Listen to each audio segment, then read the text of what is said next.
What is going on, guys? Horizon here, and on this week's episode of RLCS Game Plan, we are taking a deep dive into how Moist Esports was able to take down the unbeatable Team BDS.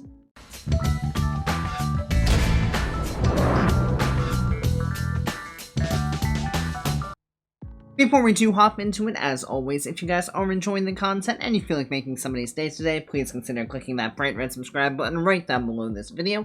It really does help me out a lot more than you guys realize, and I really do appreciate it. With all that said, let's jump right on in. We are going to pick things up with 3.5 minutes to go in the final game of the series. Now, if you guys have watched some of my previous videos on Team BDS, you'll know that they have switched between a couple of different playstyles so far in the spring split. In the first regional, when they took down Moist Esports in the grand finals, we saw them playing in a way that just denied clears from their opponents. They weren't really playing to win the ball outright, they were just playing to always be there for a challenge and making life really hard for their opponents. In the second regional, when they came up against Team Liquid in the grand finals, they played a much more direct passing style, where they allowed the very mechanical Team Liquid to attack in the BDS half, but then BDS was able to break out by playing the ball in places where they would be the next to follow up. This allowed them to break out of their defensive half and counterattack Team Liquid quite frequently. Here in the third regional, it seems they are sticking with that play the ball close strategy, with every touch either staying close to themselves or playing the ball in a spot where a member of Team BDS will be the next player to get a touch. Now, this playstyle works really well if you're going to be able to consistently beat the other team to the ball. However, in the case of Moist Esports, they are going to do everything they can to get into the face of Team BDS and make sure that they do not have the space to execute the plays that they want to go for. So as we roll this forward, we'll see this start to play out. As this ball rolls up the wall, Seiko's going to get this hard touch towards the Moist Esports backboard. Rise is going to jump up here and collect this ball on the backboard, and now what he's going to do is he's going to utilize this touch to bait in the offense of Team BDS. With the ball floating in such a precarious spot for the Moist Esports defense, it's enticing for the Team BDS offense to move forward. We're going to see Monkey Moon come up for this challenge with Rise. Now, Rise does a great job here of just making sure that he gets a challenge with Monkey Moon. He knows that if he gets a favorable 50 here, he's going to put the ball in a spot that his teammates can follow up on. So, by just kind of flipping off the back wall here, he gets this favorable 50 with Monkey Moon, and it allows Joyo to come in for the next challenge. Now, here is where we're going to see Moist Esports really start to exploit the game plan that Team BDS is going for. Because as this ball gets cleared over to the side, we'll see Seiko come up the wall. Now, what Seiko inevitably wants to do here is he wants to play this ball close to himself, around Joyo, so he can buy time for his team to get reset and allow Team BDS to stay here on offense. So as he comes in, he gets the touch, but Joyo knows that Seiko wants to keep this ball close. So Joyo's just going to come in and continue to fly directly in the path of Seiko and get this next block. So immediately, Team BDS's kind of idea falls a bit flat right out the gate as the initial control from Seiko falls through. So now Joyo is going to leave this ball because he doesn't have enough boost to go for it, but because of the pressure now from Rise, Monkey Moon feels the need to go up and get a touch to make sure that Rise and no one else on Moist has a free touch on this ball. So he's going to go up and burn a lot of boost once again in doing this. Now, if we remember, he already burned a bunch of boost going for the challenge in the Moist half. Now he burns another bunch of boost going to get a touch in his own half. So Monkey Moon's going to be pretty low here, and Extra has also just taken this corner. So Monkey Moon's going to be floating with no boost for a good bit of time here. So he's going to go up and get this touch. Now, we'll notice this touch once again is played in such a way that he wants to enable his teammates to be the first ones to this ball. And we can see this in the positioning of Team BDS. Because Extra's already going up for this, you'll see how close it is to him. And Seiko is just kind of chilling over here on the sidewall, just waiting to see how this play develops. Because if Extra does get the win on this upcoming challenge, Seiko is free to turn around and drive back towards the Moist half, and now Team BDS has a really good offensive play going. However, they do not account for the fact that Vatira is absolutely gonna beeline as hard as possible to this ball and get a 50-50. So despite the fact that the ball is significantly closer to extra, Vatira says, I don't freaking care, I'm gonna go get this ball regardless. And he comes up and gets a very favorable challenge on extra because of just how much momentum Vatira has going forward. So we'll see the challenge pinch right towards the Team BDS backboard. Now we know that Monkey Moon has very little boost. Not a whole lot at all since he's used so much in the 2 balls that he's gone for as this ball has worked its way down the field. So they don't have a whole lot of options in terms of being able to clear this ball out quickly. Ideally, if we had known that Vatira was going to get this hard of a challenge, we would want someone being able to approach this ball from the back post.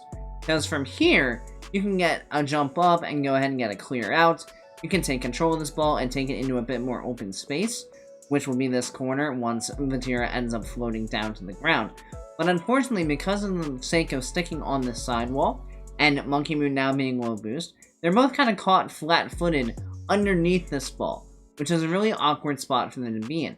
And you can tell based on this positioning that BDS were really relying on extra beating out Vatira here to buy them a bit of time and space. However, with this ball coming flying overhead, Monkey Moon has absolutely no choice but to take this ball down on a dribble. And if we take a look at the boost total that Monkey Moon's working with, he's only got 30. So that's enough to do a bit with, but not a whole lot. So he's going to catch this ball, and now Rise is just going to eye up this challenge. He's just going to try to position his car in such a way that allows him to take this ball away from Monkey Moon. So if we roll this forward just a little bit, we'll see how Rise comes in here, and we'll see just the positioning of Rise. He is going to come to the front side of this ball. We'll notice one slight turn here from Rise, because he's coming in, and Monkey Moon can see this the whole way.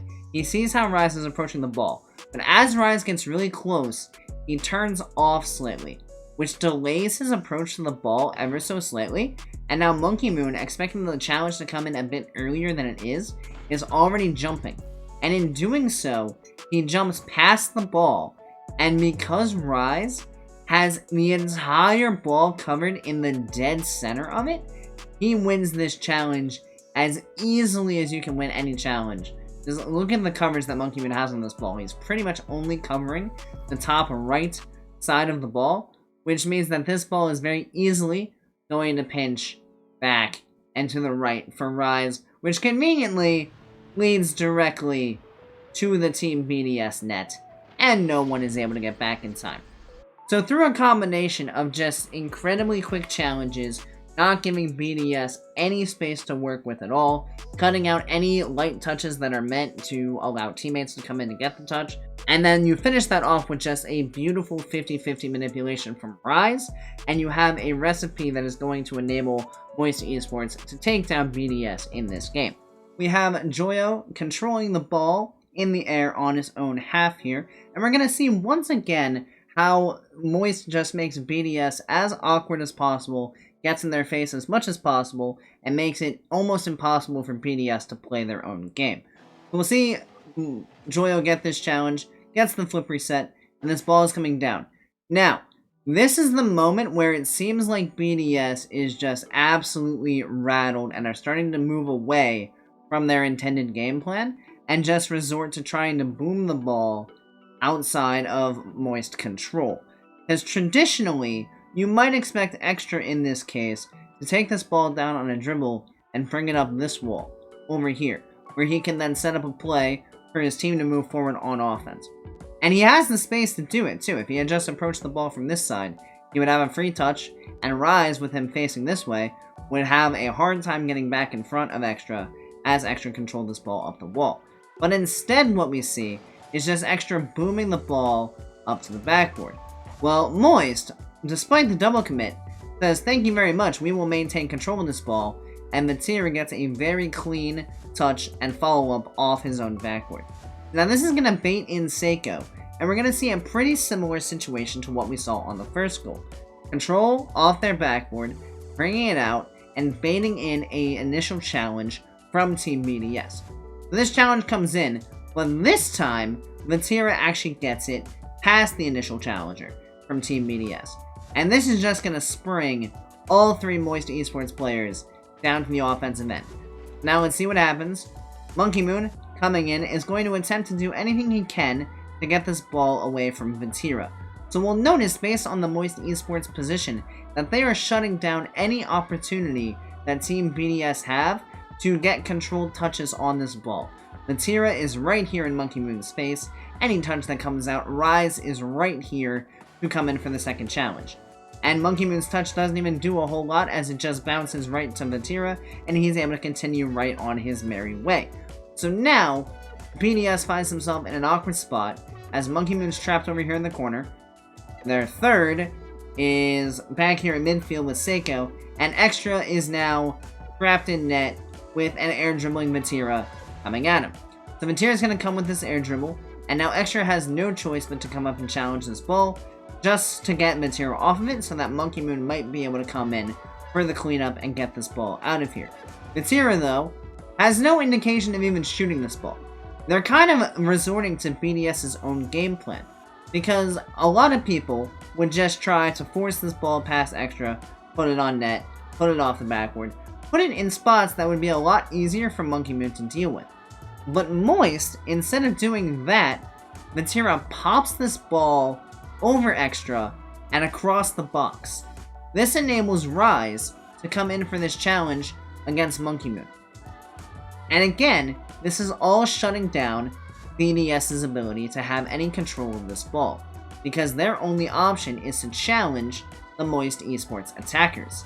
So Rise is going to get this challenge here. Now what's about to happen next is going to be the pinnacle of this play, because Rise lands on the backboard cleanly. At this point, there is only one main person standing between Moist and the leading goal, and that is Seiko. So what Rise is going to do is, instead of just backing down and leaving and allowing his teammate to come in for this shot, he is going to make Seiko's life as hard as possible. Because Rise has a couple of options here. He could wait for this ball to drop slightly and then try to dish it in himself, off the backboard, and just score it himself. Or he can allow the easier shot to come in from Joyo, and he can set his sights on Seiko. And that is exactly what we see him do here. As we roll this forward, Rise just dives across. He has no indication that he's actually going to get a bump or anything on Seiko, and in reality, this doesn't do a whole lot, but it's just the pressure that Rise exerts on this situation.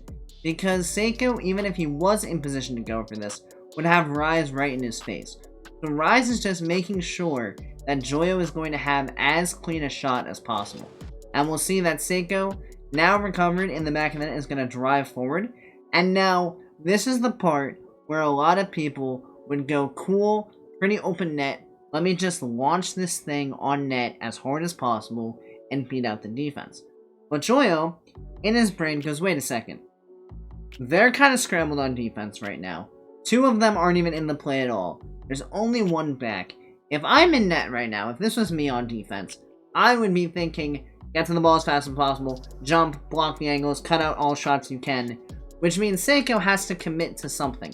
And because of how much of the net Joyo has to shoot at, Seiko has to pick the most likely option, which, based on the angle Joyo's coming from, is a shot towards the top of the net. So naturally, Seiko is going to want to jump at this to block as much of the net as possible. Joyo, knowing that this is going to be the tendency of Seiko in this position, just backflips the ball and lightly touches it right underneath the pre-jumping Seiko. And this is what makes Moist so difficult to defend, because they can just read what the defender is thinking so quickly that they know exactly what to go for to outplay them. So if we look at what Moist was able to do to shut down Team BDS, it really comes down to just a couple of things. Number 1, they denied BDS's controlled touches. And in addition to that, they even began to utilize Team BDS's recent playstyle to their own advantage. As we saw with that last goal, they specifically made efforts to play the ball in such ways that either themselves or their teammates were the next player to follow up. It will certainly be interesting to see how these teams evolve going forward as we move into the Spring Major and then the World Championship. Something tells me this is not the last time we will see Team BDS and Wayton Esports match up. I'm also super stoked to see these playstyles clash with teams from all around the world. Think of Falcons, you think of G2. There are some really exciting matches coming down the line in the next live events. So thank you everybody so much for watching, as I greatly appreciate it. If you enjoyed the video, give it a like, hit that subscribe button, and turn on notifications. Have a great rest of your day, and I'll see you next time. See you later, guys.